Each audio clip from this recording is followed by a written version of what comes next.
Right, table of contents.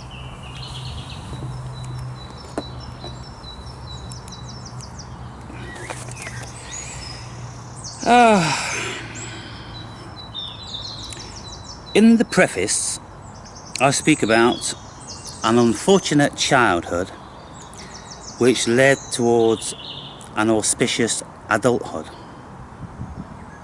I speak about your life being in their hands, becoming aware of the rot setting in, experiencing the numbness of my life, seeking that elusive inner peace, the rising of the phoenix.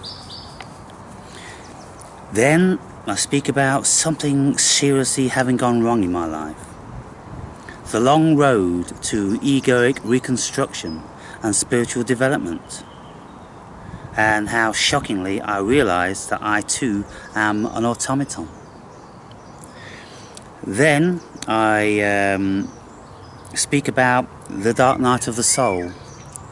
When we have a major catastrophe in our lives, invariably we'll end up in the dark night of the soul, which is a very, very deep state of existential breakdown, where the ego just falls to pieces and you're in the abyss. But depending how you work with that, you can work your way out of it, like I did, or you could go the wrong way. You could take to alcohol, you could take to drugs, you could take to suicide, you could take to any number of self-harm. Many people who go into these depths of depression, they don't survive. And it is said that you need some sort of a deity to believe in. You need some sort of a higher sense, a purpose to believe in, to get you through. Because if you don't feel that there's a purpose, the chances are you won't come through. And you know, my mother, my father, and several of my friends are living testimony. They were living testimony. Oh, they're living testimony as far as I'm concerned, being a living entity. But they didn't make it. They weren't strong enough. They never had that spiritual connection. And so the spiritual connection, people, you either have it or you don't. And that's another one of these phenomenons that, you know, I speak of in this book. I speak about the need to press forward, leaving the past behind, because none of it is relevant anymore. There's no consolation in the dark night. It's hard, it's deep, it's terrifying, and it's long. Patience and perseverance will bring you out of it. Then I speak about the yogi, the spiritual practitioner who takes on board the cosmos and all humanisms and goes inside to deal with it in isolation. Then I post a couple of excerpts of what the dark night of the soul is, according to the man who coined that term, Saint John of the Cross. And then I post a more modern version, because it's absolutely imperative, if you're going to understand what I'm speaking about in this book, that you know where I went initially. And if you don't have the patience for any of this shit, don't buy the book, people. You're going to need a lot of patience. You're going to need a lot of desire to learn. And this book, if you want to learn, then it's for you. If you just think you're going to be able to flick through it and get all the answers to the cosmos, it ain't for you, people. I speak about the spiritual dimension of human psychology. What we believe about the purpose of nature, the nature of suffering, will make a big difference to how we deal with the dark night of the soul. If we consider that we are a victim, then we will be, and we probably won't make it through.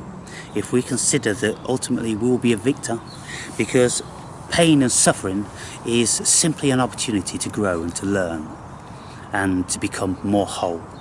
Any of us that shy away from pain and suffering are weak and inadequate, and we will never dare to go through the hardest challenges in our lives, because we'll give up and we'll take to drugs or alcohol, anything to get us outside of it, to stop us from having to face it. And death is very often the easy route for lots of people.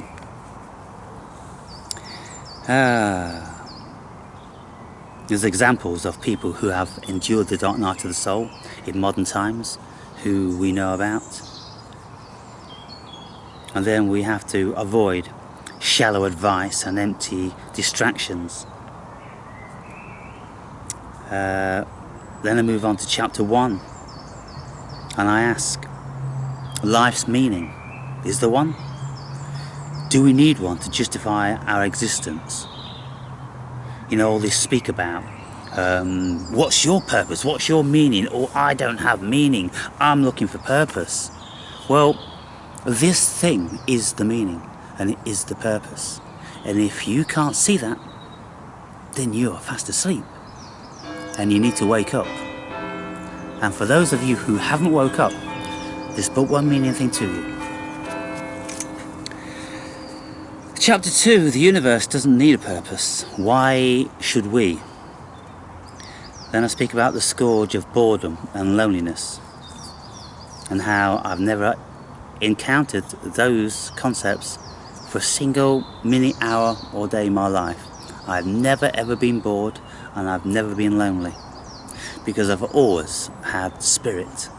I've always known that I'm deeply connected to cosmic consciousness, that I am God, basically. Chapter 4.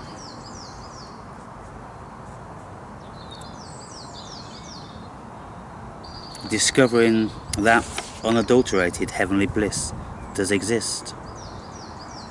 The path to spiritual awakening begins. Chapter 5, the power of letting go. Then I speak about the night 2 angels came to visit me. Then I was putting the psychological pieces together of what those egregores, spirits, actually were. I delve into the deepest of psychology to discuss that conscious experience, that apparition, that visitation of something vastly higher than a human being. Chapter 6, I speak about how I fell down the rabbit hole. What my life was at that time. What was a catalyst to me crashing so catastrophically and ending up in the dark night of the soul. Then I speak about Plato's cave, the allegory of Plato's cave, and what that means. And I post a condensation of that allegory so people can grasp entirely. You see, people, how my book it will differ from the vast majority of other people's is that I'm giving you the opportunity to learn from the original masters, because I'm speaking about my experience of many facets, what the masters have been through, but then I'm giving you in their words excerpts from what they wrote, so you can first-hand extract that knowledge, what they said, without listening to my interpretation. You make your own interpretation from what the master originally said. I give you my version, and then I give you their version. And then if you've got your version, then you put the 3 together.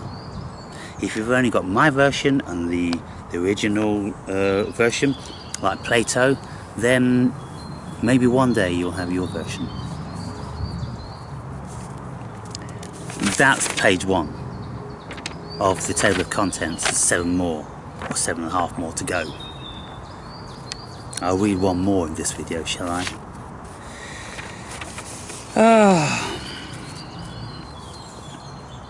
The night I went to hell for 18 hours. 18 divided by 3, 666. I went to hell 666 for 18 hours. And during that time, I knew what it was to be in the belly of the beast, to be in the clutches and clasp of evil. I knew exactly what that meant. And it was to the point whereby if I couldn't get myself out of that, then I don't know how long I could have gone on in that dark, hellish, traumatic mental state. Everything was hell. Everywhere I looked was hell. It was like the worst psychedelic trip you could ever have for 18 hours. Some of you who have had bad trips know a little bit of what I'm speaking about. Then I ask the question, are we really all one? Is there any reality in, you know, the notion of us all being one? What does it mean to us? I investigate that, and I discover that in actual fact it is true. We are all one. It is all one. Everything else is Maya. Then I speak about the dream world, and I ask, is it actually a real place? Is it a parallel dimension? Are these dream worlds in existence just like this paradigm is in existence? Because we can go to them and we can visit loved ones, dead people, and in the dreams they think they're living, and we can engage with them as if they are living. And so it's kind of like we do this quantum jumping into another paradigm of consciousness, into the paradigm of consciousness where these dead people reside, and they're exactly the same as they were when you knew them, and they're doing exactly the same stuff. I've been in situations whereby I had consciousness of being, dreaming that I was living and my father was dead, but I was engaged in a parallel dimension with my father, and he wasn't dead there. You know, to come close to this notion, for those of you that are familiar with Inception, you'll start to get your head around it a little bit. And I'll speak about the law of attraction. How do we attract things that we want? Some of you will know a bit of how that is, but how many of you have actually put it into practice? How many of you actually said, I'm going to test this for myself, and I'm not going to give up until I discover what the reality is? Those of you long-term viewers of my videos, you'll know how I did it. I'll speak about the incredible powers of the mind, how we do create our own reality. Then I'm speaking about dicing with death, how many times I've diced with death in my life, and why, the psychological reasons behind that. I had a Freudian death wish, Thanatos. I had that for many years, and I wasn't happy unless I was on the brink of death due to my childhood separation.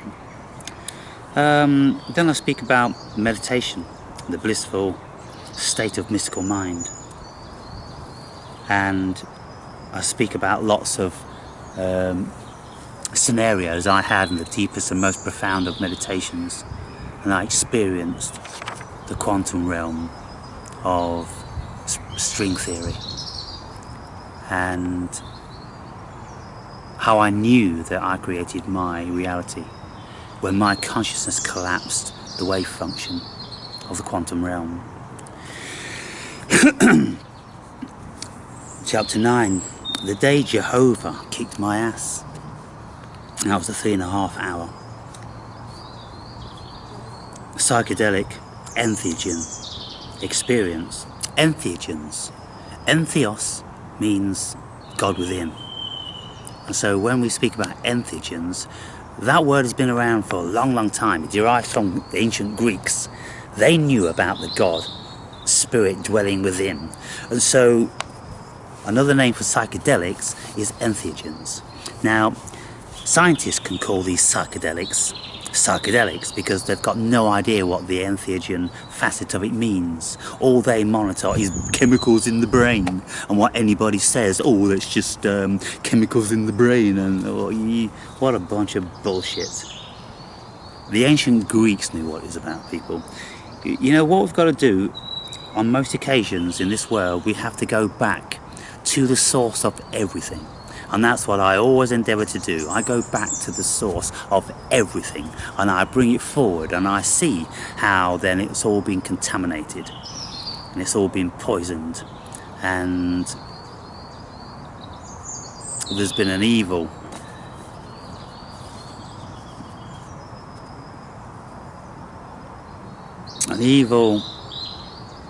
simulacrum laid over human consciousness to channel us into very, very negative, narrow paradigms.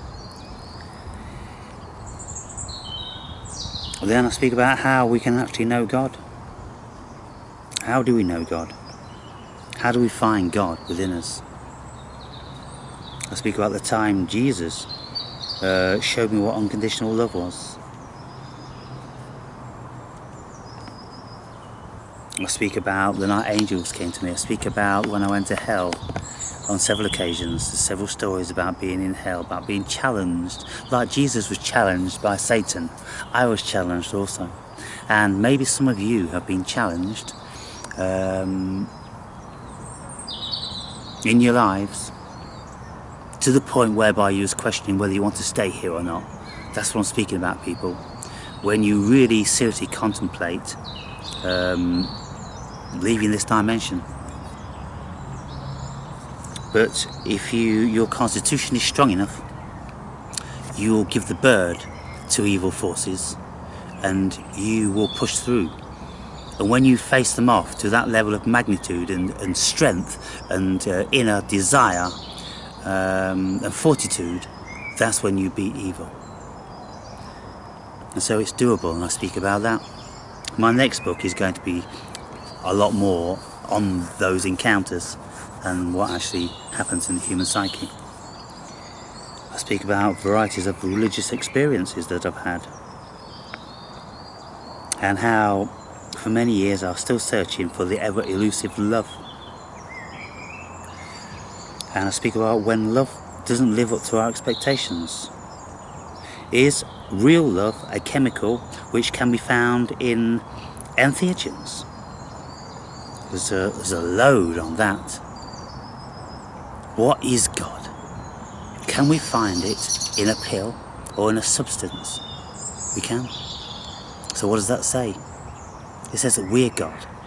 We just have to find the compartmentalization within our consciousness where God resides. Because hell, Satan, devil, evil resides here also. So it's the parable of the wolves, the two wolves. Two wolves residing in my chest. Which one are you going to feed? The one that serves you, of course. Other people, though, they have this thanatos, death wish, whereby they feed the one that doesn't serve them. And they end up dying, taking their own lives. You know, how many people have we known who have drank themselves to death, who have took substances to the degree whereby it's killed them? You know, there's an evil spirit which resides in them, which is more strong than the good one. You know, so love and God doesn't always prevail over evil, people. Just depends on how our spirit is constituted. How we can enter into the cosmic love via physical exercise. Very, very empowering, that is. Very empowering. How we can induce, without entheogens, that feeling of God within. Very powerful. Then varying entities within our consciousness. There's many. There's myriad. Every entity that you can possibly think of is within your consciousness, is within human consciousness, and you can meet these in different paradigms, and they can have attachments to you and pervert your consciousness. They can enter into your unconscious. They can lead you down hellish paths. We've got to know how to defend ourselves against these evil demons and spirits. Then I speak about my sojourns into the astral planes, of meeting negative entities and beautiful women, and having many, many bizarre experiences, shadow beings, and wonderful, wonderful realms where you can enter that are magical, really, really magical and blissful. And so that's page 2. I won't read any more in this video, people, because you get the idea. Each one of those headings delves into a story of its own, and that's why the book is 725 pages. And I think the book is going to retail at about £30 because of the publishing costs. If I don't sell it for that price, there'll be no point in me even putting it on Amazon, because all I'll be doing is lying in the pockets of Amazon.com. And so this is 3 books into one. What's the average book? 200 pages? This is 3 books. And so just put 3 books together. The average book price is about 15 quid. So that's £45. So you're making a saving. And if any of you really, really want to know what it is to be a human being in this realm, then you wouldn't go far wrong in buying that book. And do I have a heavy design or push to sell this book? No, because consciousness via this body created that book, and now it's done, and as soon as it's out for publication, I'm emancipated from that. I don't have any governance, jurisdiction or power over it at all. It's out there, I've done my thing, and if it sells 1 million, it'll be nothing to do with me. If it lies in the archives of 1 million other books which sell less than 100 copies, it's nothing to do with me. I've done my bit. And if I am guided to send the book to certain people, to approach certain YouTubers for a conversation on it, and on similar subject matter, then so be it.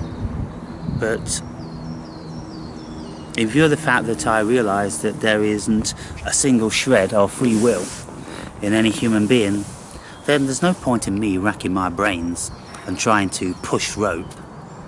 It will be whatever it will be.